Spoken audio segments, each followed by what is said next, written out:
Second service पे ही यार इसकी जो क्लच प्लेट है वो ख़राब हो गई थी, पूरी जल गई थी और वो चेंज। इसकी बिल्ड क्वालिटी बहुत ही बड़ा मेजर इशू है। ये देखो, ये गड्ढा पड़ा हुआ है इसके अंदर, एक यहाँ पे भी, एक यहाँ पे भी है। और हेलो गाइस, तो आज हम लोग बात करने वाले हैं पल्सर 125 की, जो कि कहा जाता है सेगमेंट में बेस्ट है। और क्या ये बेस्ट है या नहीं है वो इस वीडियो में देखेंगे। तो उसके पहले इस बाइक का एक बार वॉक अराउंड कर लेते हैं और देखते हैं क्या क्या स्पेसिफिकेशन मिलते हैं और क्या क्या चेंजेस हुए हैं ओवर द ईयर्स इस बाइक में। तो चलिए फिर शुरू करते हैं। तो ये खड़ी हमारे सामने पल्सर 125, जो कि है 2000 आई गेस 21 का मॉडल है ये। और यहाँ पे जो सेम हेडलाइट है वही चलती आ रही है पल्सर में, कुछ ज़्यादा खास चेंज नहीं हुआ है। आपको इंडिकेटर मिलते हैं जो कि अभी भी एलईडी नहीं आते, बल्ब वाले इंडिकेटर मिलते हैं। और उसके बाद ये कुछ ऐसे ग्राफिक्स मिल जाते हैं, ये उठे हुए रेस्ड ग्राफिक्स मिलते हैं। इंजन जो है वो पूरा ब्लैक आउट कर दिया गया है, तो वो पूरा अच्छा लगता है क्रोम के साथ। जो देखो पूरी ब्लैक गाड़ी अच्छी लगती है देखने में। उसके बाद आप शॉकर देख सकते हो, एडजस्टेबल मिलते हैं आपको शॉकर। उसके बाद रियर में देखो, रियर में भी खासा कुछ चेंज नहीं है, ना कुछ हुआ है, बस वही आपको ये वाली टेल लाइट मिलती है और बल्क इंडिकेटर मिलते हैं। और साइड में अगर देखो तो उसका जो लुक है वो काफ़ी अपीलिंग और मस्कुलर लगता है। मतलब देखने में लगता नहीं है कि 125 की हल्की सी बाइक है। एक बिग बाइक वाली जो फील है, मतलब 150 तक की जो बाइक्स लगती हैं कुछ वैसी लगती है ये।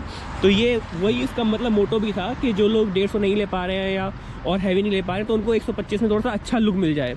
तो वो तो काफ़ी हद तक इसकी डिज़ाइन जो है वो पूरी करती है। उसके बाद बात कर लेते हैं इसके बटन्स की। तो यहाँ पे ये हाई बीम, लो बीम की है, ये डिपर की, इंडिकेटर की होगी और ये हॉर्न की हो गई।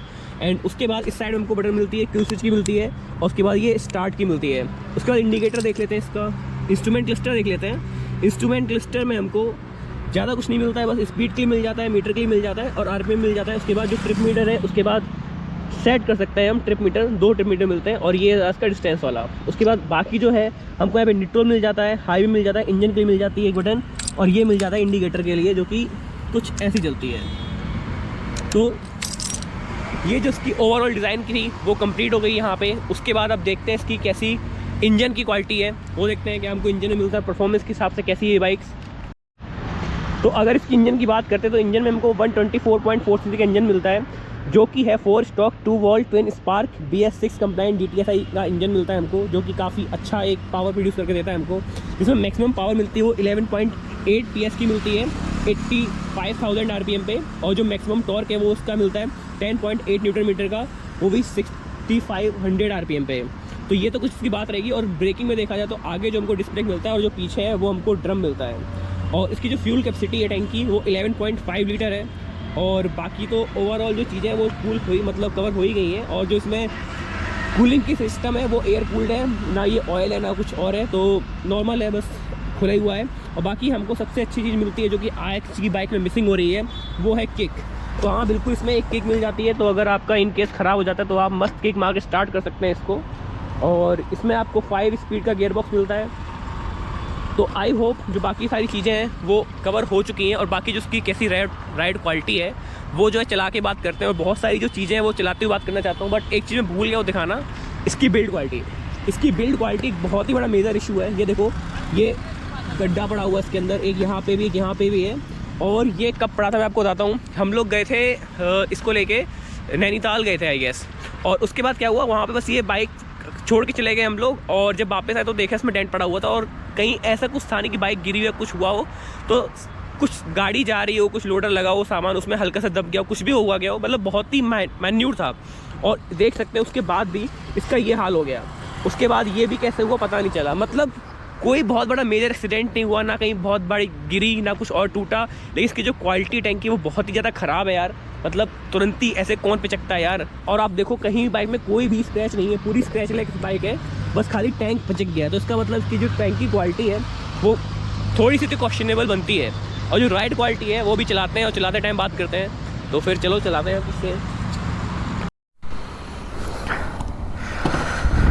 तो चलो स्टार्ट करते हैं। और अभी मैंने फर्स्ट गियर डाल लिया है और देखते हैं फर्स्ट गियर में कितना जाती है। तो लेट्स गो। फर्स्ट गियर में बस ये 30 तक ही गई भाई। ये सेकंड गियर है और सेकंड गियर 50 तक जाती है। थर्ड गियर देन 60, फोर्थ 70 के पास तक पहुंचती है ये। उसके बाद फिफ्थ गियर, जो कि अभी इसकी मैक्सिमम स्पीड लगभग 100 तक है। तो ये तो कुछ उसका गियर का हिसाब किताब था इसका। बाकी राइड क्वालिटी की बात करें तो इसकी बहुत ही ज़्यादा स्मूथ बाइक है ये। राइड क्वालिटी में ऐसा कोई दिक्कत नहीं आती है। 125 का इंजन इसमें, तो जो पावर आउटपुट है वो आपको इनिशियल बहुत अच्छा लगता है, लेकिन मिड में कहीं ना कहीं लैग करता है। और टॉप एंड में तो कुछ मतलब एक्सपेक्ट ज़्यादा कुछ कर भी नहीं सकते इस पर, बट उस हिसाब से परफॉर्मेंस सही देता है। बट इसका जो इनिशियल है, जो कि मेन आपको सिटीज़ में चाहिए होता है, मान लो जब कट वगैरह मार रहे हो, तो उसके लिए उसका इनिशियल पिकअप है वो मोर देन सफिशिएंट है। और हैंडलिंग आप देख ही सकते हो, ये बहुत ही ज़्यादा लाइट वेट है, तो बिल्कुल भी वेट इसका फील नहीं होता है। इंजन भी बहुत ही लाइट वेट है। उसके बाद जो टायर्स वगैरह हैं वो भी बहुत ही, पीछे के भी बहुत ही हल्के हैं, आगे के भी हल्के हैं। तो मतलब ओवरऑल जो बाइक है वो बहुत ही लाइट लगती है दिखने में, भले ही आपको बल्कि लगे कैसी भी लगे, बट ये ओवरऑल बहुत ही हल्की बाइक है।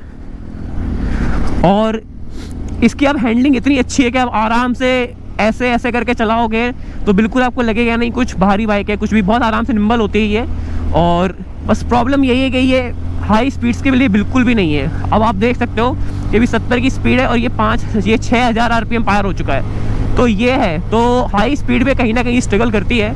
और वाइब्रेशन भी आपको आराम से 70 के ऊपर ही जाओगे, 60-70 पे आपको वाइब्रेशन जो है वो दिखना स्टार्ट हो जाते हैं पैर के अराउंड, टंकी के आसपास। तो वाइब्रेशन का इशू आ जाता है, क्योंकि ये बनी भी नहीं, तो उसमें कंप्लेंट भी नहीं कर सकता हूँ ज़्यादा। ये मेनली जो है इसका स्वीट स्पॉट जो है वो 40 तक ही है।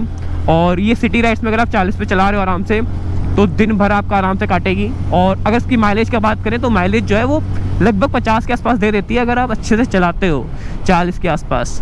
बट ये 40 पे ना मैं चलाता हूँ ना मेरा दोस्त चलाता है, सब बहुत ही अच्छे से करते हैं, तो उसका माइलेज बहुत ही ड्रॉप हो चुका है। ओके, और अब यहाँ से लेते हैं टर्न। सर्विसिंग की बात कर लेते हैं गाइस। इसकी जो सर्विसिंग कॉस्ट है वो बहुत ही ज़्यादा कम पड़ती है, क्योंकि इसका इंजन छोटा, इसलिए बहुत कम इंजन ऑयल पीती है। उसके बाद ऐसा कुछ खर्चा भी नहीं आता इसमें इंजन ऑयल के अलावा कि जो आपको परेशानी दे। लेकिन एक जो मैं बताऊँ इसको, इसके साथ एक इंसिडेंट हुआ था, वो बहुत ही ज़रूरी शेयर करना। जब इसको बाइक को लिया था तो उस टाइम क्या हुआ था, इस बाइक में मतलब सेकंड सर्विस पे ही यार इसकी जो क्लच प्लेट है वो ख़राब हो गई थी, पूरी जल गई थी। और जो थी उसके शायद 3000 रुपये लिए थे बजाज वालों ने। तो सर्विसिंग के मामले में मैं कुछ कह नहीं सकता कि हो सकता है वो हमारी गलती हो, मतलब चलाने वाले की वजह से क्लच प्लेट गिरी हो, लेकिन इतनी जल्दी कोई क्लच प्लेट ख़राब होती नहीं है यार। क्लच प्लेट एक ऐसी चीज़ है जो आदमी 50-50 हज़ार 60 हज़ार पे चलाता है, तो उसके बाद ख़राब होती है। और इस बाइक की 5000 पे ही आई गेस ख़राब हो गई थी। तो ये एक बहुत ही बड़ा मतलब नेगेटिव साइड थी इसकी, जब मतलब मैं किसी को उम्मीद नहीं थी कि इतनी जल्दी क्लच प्लेट ख़राब होगी। और उस टाइम इसकी जो सर्विसिंग थी वो भी बहुत ज़्यादा महंगी पड़ गई थी। और कहीं ना कहीं जो यहाँ का बजाज सेंटर है वो अच्छा नहीं है, उसने बहुत ही घपला किया था और बहुत उल्टे सीधे रुपये लेते थे यार। तो सर्विसिंग के मामले में सर्विस सेंटर से नहीं कराओ, अभी हम लोग बाहर से कराते हैं सर्विसिंग इसकी, क्योंकि उनसे बहुत एकदम ट्रस्ट उठ गया है। तो ये तो कुछ उनका रिव्यू था, मतलब जो बजाज वालों का था। ओवरऑल जो है मेंटेनेंस इसका बहुत ही कम है।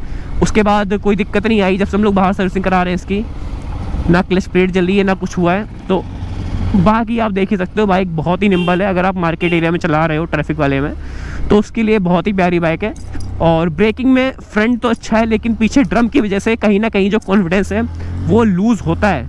तो अगर पीछे भी ये डिस्क ब्रेक दे देते थे तो ज़्यादा अच्छा रहता। बट वही है कि कॉस्ट कटिंग है सीधी सीधी। लेकिन पीछे का जो ड्रम ब्रेक होता है उससे क्या होता है कि अगर आप बार बार ड्रम ब्रेक ले रहे हो तो वो घिसने के चांसेस ज़्यादा होते हैं और आपको पता भी नहीं होता कि बहुत ज़्यादा ब्रेक लूज़ हो जाता है। तो आप हाईली डिपेंडेंट हो जाते हो आगे वाले डिस्क ब्रेक के ऊपर। तो ये एक ख़राब चीज़ लगती है मेरे को। और इंजन छोटा होने की वजह से आपको बार बार जो है गियर अप डाउन करने पड़ते हैं। तो ये रहा इसका ओवरऑल कुछ रिव्यू, और आई होप आपको मज़ा आया हो रिव्यू देखने में। और ऐसे ही रिव्यूज़ के लिए सब्सक्राइब करें मुझे त्रिपाठी को, और मिलते हैं आपसे किसी अगली वीडियो में अगली बाइक के साथ उसका रिव्यू करने के लिए। तब तक के लिए बाय बाय, गुड नाइट। जो भी कर रहे हो यार, खेलने कूदने जा रहे हो, बाय बाय, सी यू। और सब्सक्राइब कर लें मुझे त्रिपाठी को।